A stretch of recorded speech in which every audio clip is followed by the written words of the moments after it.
We're going to have a look today at solving equations. Solving means finding the value of the pronumeral. So in this first example here, we're looking at finding the value of a. Let's consider what's happened to a in this equation. A has been multiplied by 6, and then 2 has been added, and our result is 20. Now, one way to think about solving equations when we're starting to learn how to do them is to think about the pronumeral being like the prize in Pass the Parcel. So here's my A, it's the prize in Pass the Parcel, and what happens in Pass the Parcel is we wrap that prize up in various layers of wrapping paper. So let's have a look at A in our equation again. We can see here we've got A, and the first thing that's happened to A is it's been multiplied by 6. So my first bit of wrapping paper around A is going to be multiply by 6. And if I have a look at the equation again, I can see the next thing that happens after being multiplied by 6 is that 2 is added. So that's going to be my next layer of wrapping paper. 2 is added. Okay, if I'm going to unwrap this equation, I need to unwrap it from the outside layer in. And that's how we solve. We solve from the outside, the last thing that happened, through to the first thing that happened. And we need to do the opposite. So in order to get rid of a plus 2, I need to subtract 2. So I'm going to subtract 2 from both sides of my equation.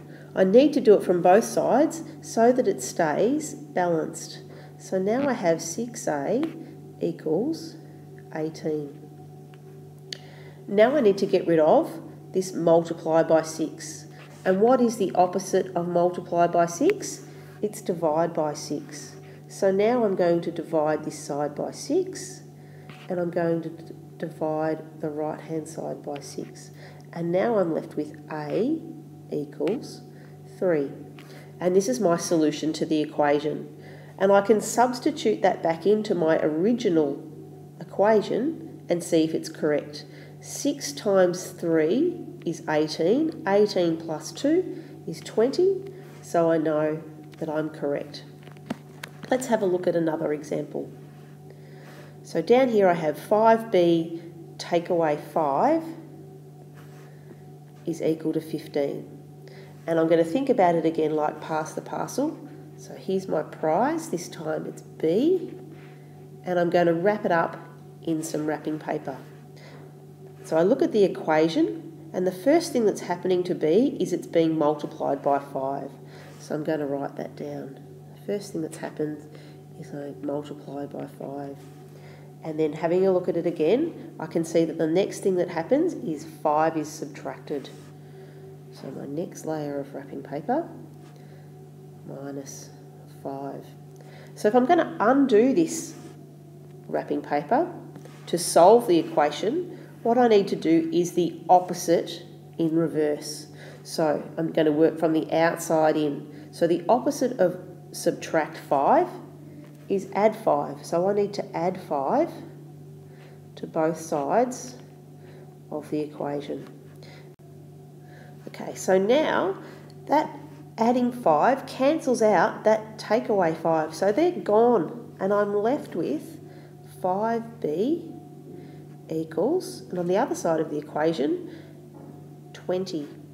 Now I look at it again. How do I get rid of a multiply by 5? I need to do the opposite.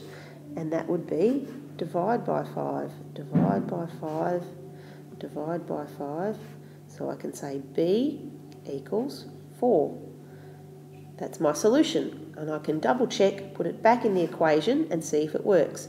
5 times 4 is 20. 20 take away 5 is 15. So I know that I'm correct. Let's have a look at one that has a division in it. N divided by 4 plus 6 equals 8.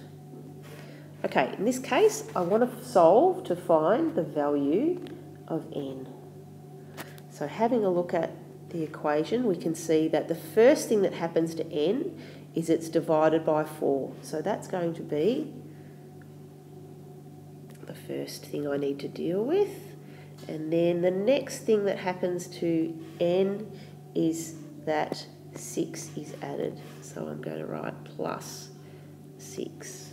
Okay, and when I'm solving this equation, I need to work backwards to get in there and get the prize. So the first thing I need to do is the opposite of adding 6, and that is subtracting 6. So I'm going to subtract 6 from both sides, and I need to do it from both sides in order to keep it balanced.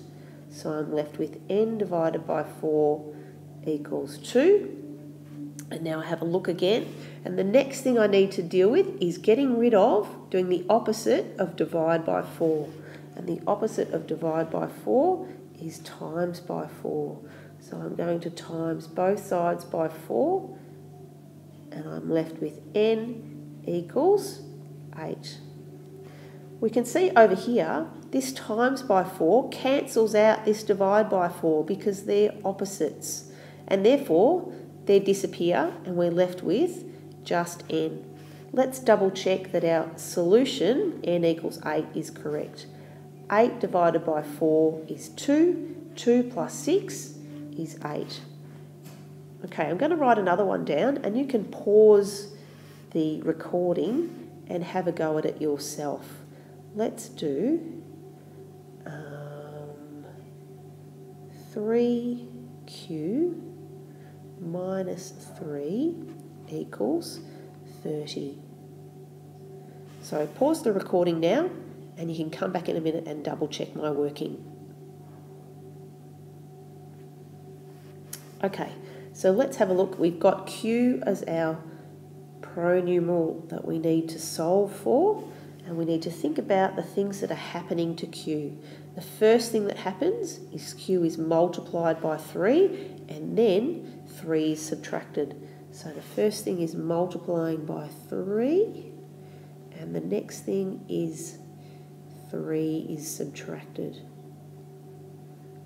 So going in reverse to undo these processes, how do I cancel out a subtract 3? I need to add 3. So I'm going to add 3 to both sides. So now I have 3q equals 33. The next thing I need to do is cancel out a times by 3. So the opposite of multiplying by 3 is divide by 3. So I'm going to divide this side by 3.